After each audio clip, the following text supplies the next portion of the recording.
It was a Tuesday. The IV pump beeped softly in rhythm with the heart monitor. Outside the hospital window, Seattle rain traced crooked lines down the glass. I was halfway through round 4 of chemotherapy. Bald now, weaker than I'd ever been, but still tethered to rowdy kneesmail at 7:00 a.m., even from a hospital bed. That morning, there was a new message in my inbox. Subject line: Update. Regarding your role. I tapped it open without thinking. It was from HR, not even my manager. A generic block of corporate text, formatted like a performance review. As part of a broader organizational realignment under our new leadership, your position has been eliminated effective immediately. No mention of my medical leave. No thank you for 18 years of service. Just an automatic CC to payroll, a number to call for Cobra, and a line about transition resources. I read it twice, then a third time. There was no signature, just HR operations team. The nausea that followed had nothing to do with the chemo. I didn't say anything to the nurse when she came in, just smiled faintly and asked for more water. My hands were shaking, but I kept them under the blanket. I closed my laptop. That was it, I thought. After nearly 2 decade-18 years of solving fires at 2 a.m., onboarding every junior developer they ever hired, rebuilding their core platform from scratch twice, and taking medical leave with a prognosis, no one wanted to speak out loud. This was the end. No visit. No call. Just a 6-sentence email. And a revoked login. I watched the rain blur the skyline, until my eyes stopped focusing. At some point, I fell asleep without meaning to. I dreamed of whiteboards, of windowless conference rooms, filled with people too young to remember the architecture I helped lay. When I woke up, the email was still open on the screen. I stared at it again for a long while before finally hitting archive. The machine beside me beeped again, softly, steady. I wasn't. The nurses noticed before I did. They said I'd been quiet that day, quieter than usual. Just lying there, eyes open. Not reacting to the IV checks, or the meals I never touched. One of them waved a hand in front of my face to see if I was asleep. I blinked. Barely. In truth, I was awake. I just didn't have anything left to say. 18 years. That's how long I gave them. Not out of obligation, out of belief. I believed in the work. I believed in the mission. I believed that loyalty still meant something in corporate America. I was wrong. I remembered late nights eating cold takeout at my desk while everyone else went home. I remembered staying back after all-hands meetings to answer questions from new hires who didn't understand the system I built. I remembered flying red eyes to fix things executives had broken with one bad decision. I remembered walking my manager through her first promotion packet. She cried when she got it. No one cried for me. After the email, the silence became a weight. No call from my director. No message from the CTO. Not even a courtesy email from legal. The team chat was scrubbed of my name by that afternoon access, revoked before I could say goodbye. I stared at the ceiling tiles for hours, tracing the cracks like they were maps. One nurse asked if I wanted to turn on the TV. I shook my head. At 3:45 p.m., someone from the billing department dropped off a hospital invoice. She smiled and said, "Rough day?" I nodded. She had no idea. My room was filled with the low hum of machines, the shuffle of nurses' shoes in the hallway, and the echo of everything I'd done that no one seemed to remember. I didn't need applause. I never had. But I thought maybe, just maybe, someone would say goodbye. They didn't. Instead, the company I helped build treated me like a bad asset on a spreadsheet, something to be cleaned up in Q2. Restructuring, they called it. I called it what it was. Erasure. The kind you don't get to mourn because it's not loud enough to bury, just quiet enough to forget. He introduced himself at the holiday town hall, like a TED Talk that wouldn't end. New CEO, Harvard MBA, former VC darling, just turned 38. His slides were filled with phrases like cultural modernization, tech, first alignment, and strategic trimming. He used words like disruption, the way people used salt in everything. He wore sneakers with suits and referred to us, the staff who had kept the company solvent for decades, as legacy operators. Like we were an outdated plugin he couldn't wait to uninstall. He barely made eye contact with me the first time we were introduced. Someone from product mumbled my name and title. I'd been director of systems integration for 5 years. Longer than this guy had been out of startup school. He nodded absently, already looking past me. "I've heard great things," he said, but the tone made it sound like a formality. His attention was already fixed on the younger product leads clustered near the cold brew cart.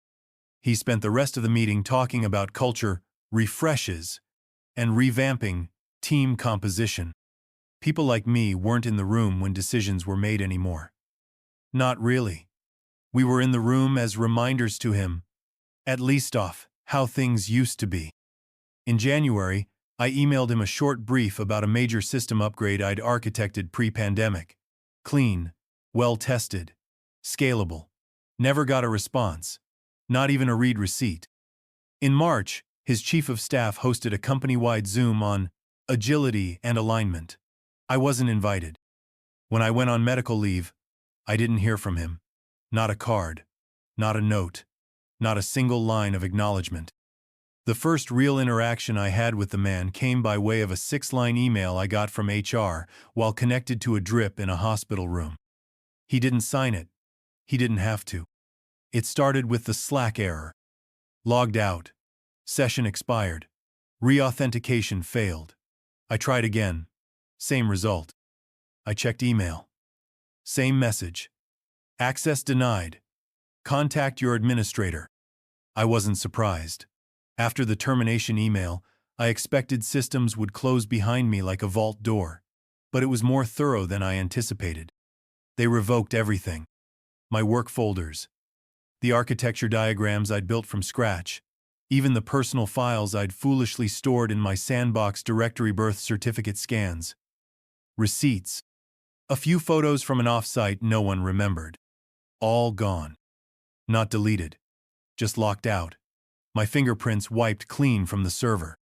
I opened a terminal window on my personal laptop, more habit than hope, and tried a few quiet pings to old dev instances. Most were dead decommissioned or locked behind MFA. But one responded. DevOps archive. Internal. A forgotten node buried inside a compliance mirror I'd set up 8 years ago during an audit freakout. Low priority. No one used it. I'd kept it alive out of superstition and never got around to decommissioning it. It was still active, and more importantly, still connected. I logged in. No pushback. My credentials still worked.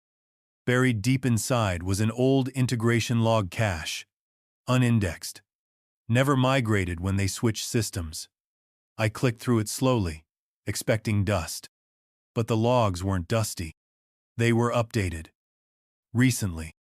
Someone had been pushing new vendor data through a legacy route. Someone who knew how to avoid the new audit layers. Someone sloppy enough to use an old tunnel they assumed no one was watching. But I was watching now. They'd made a clean cut when they pushed me out. But they missed a vein. And it was still bleeding. I wasn't looking for anything specific. Mostly, I was just scrolling old habit. Logs stacked like bricks. Timestamps ticking by in clean monotony. Most of it was noise. System heartbeats. Maintenance pings. Buried infrastructure no one remembered except me. Then something caught my eye. A financial API request, timestamped 3 weeks before my termination. Non-standard routing. No cost center. I paused, pulled it open in a text viewer, and scrolled through the payload. Vendor code I didn't recognize. Shell parameters where company names should be. Approval token signed off by a junior manager I hadn't spoken to in months. It didn't look right. I ran a grep across archived logs. More hits. 12 financial pulls in total. all routed through backdoor APIs I'd deprecated years ago. But apparently someone brought them back to life. Quietly. No flags raised, because they bypassed the reporting stack. The amounts weren't huge individually. 50 grand here, 70 there. But they added up. Nearly $500,000 in approved expenditures. No matching invoices. No documentation in the official vendor management system. Whoever did this was counting on two things. That no one would remember the old tunnel sand. That the one person who did was already gone. I was supposed to be gone.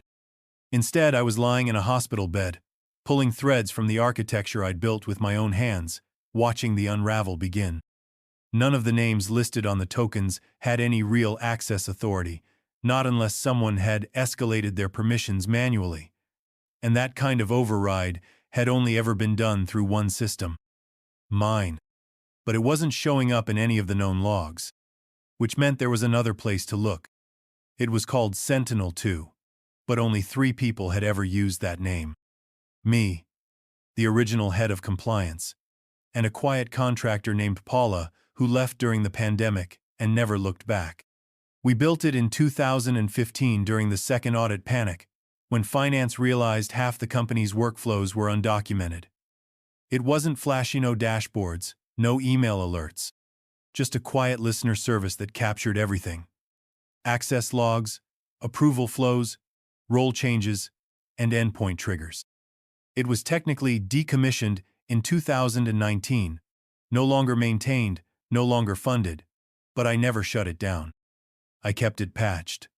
I ran silent health checks every quarter, and I kept a back-channel node linked to my personal dev environment just in case.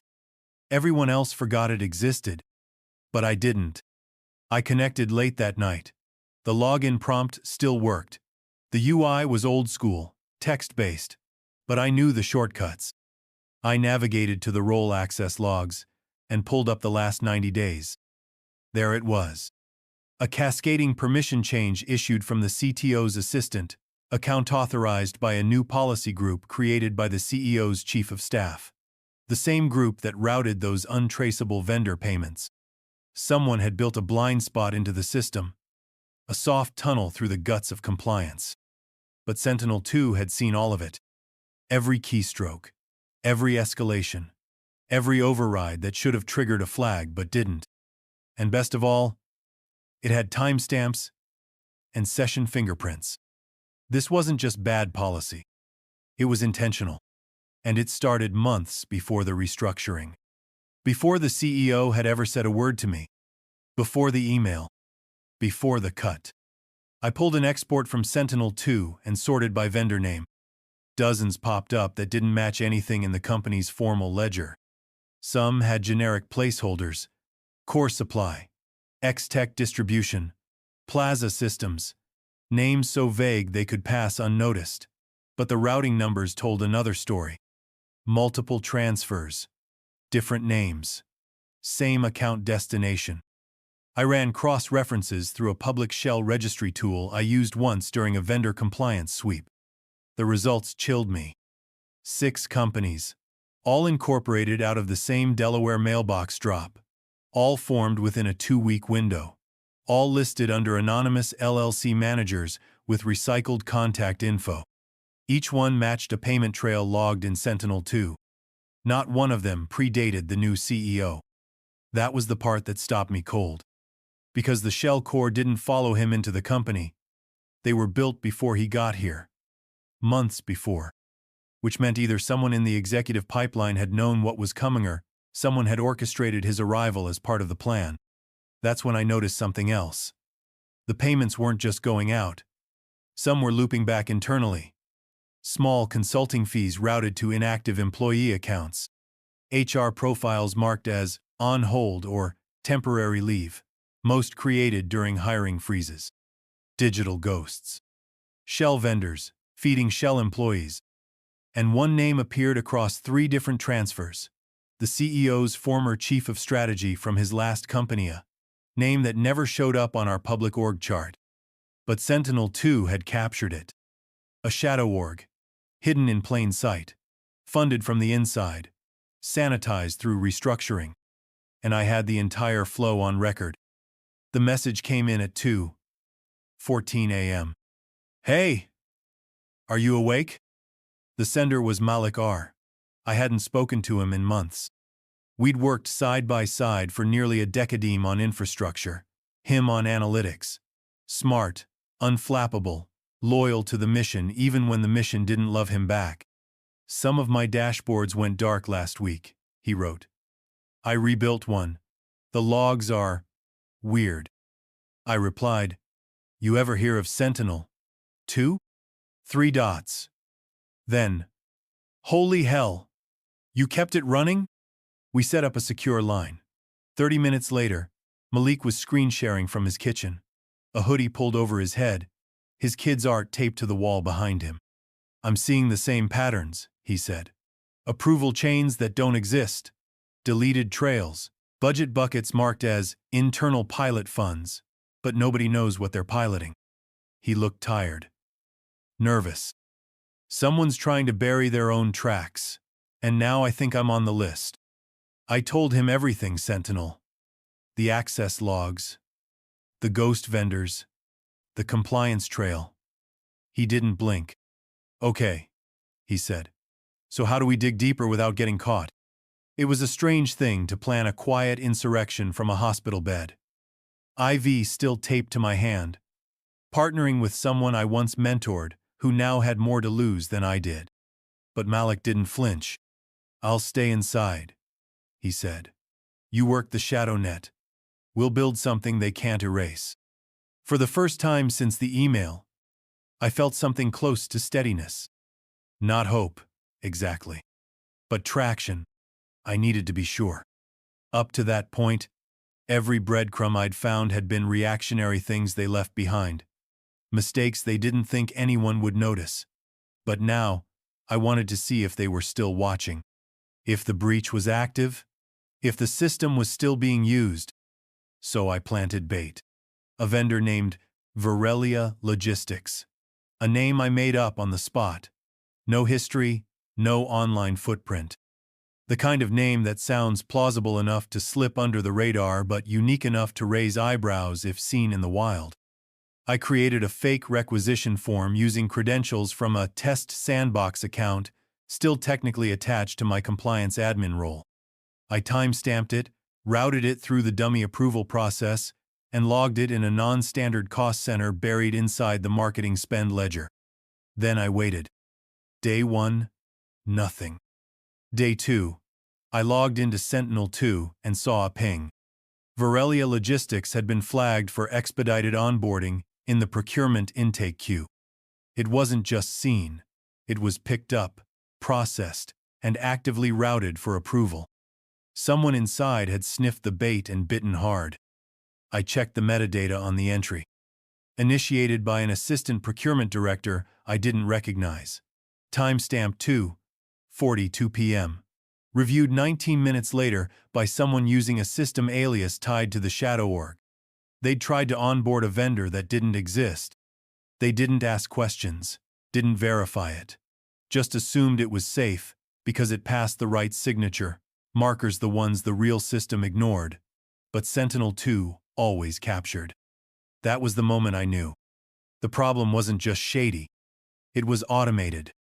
They'd built a machine, and it was still running. Her name was Anita Chowdhury. We'd worked together during the 2017 compliance firestorm when a legacy procurement deal nearly blew back on the board. I'd kept her out of trouble with a forensic audit I ran in 72 hours flat. She told me then, if you ever need a favor, call me. So I did. I didn't send documents. Not yet. Just a message through Signal. It's serious. Financial misrepresentation, vendor fraud, signature loops. I have proof, but I need eyes that won't flinch. She responded within the hour. Send me a drop, encrypted only. No trace. I'll look tonight. I packaged the log selective. Clean. No red herrings and routed them through a private tunnel she'd set up when she left the company. 30 minutes later, she called. Jesus, she said. How long has this been going on? 6 months. Maybe longer. And you're sure about the signatures? Digital fingerprinted. Session IDs match. Silence on the line. Then a quiet sigh. There are threads here. Serious ones. Secant. Level implications if they connect to quarterly filings. I'll keep it off record. But if this blows open, you'll need protection. I didn't say anything. I was already too far in for protection. Anita continued. I'll start matching the vendor shells. If you're right, someone's laundering through the company's own compliance structure. Not someone, I said. She caught on immediately. You think it's the CEO? I think it starts with him. Or ends with him. Either way, his fingerprints are too close. Another pause. Then, all right. I'm in. We didn't discuss next steps. Not directly. Because we both knew what came after this. If I was wrong, I'd disappear quietly, just another bitter ex-employee. But if I was right, the building wouldn't survive the fire.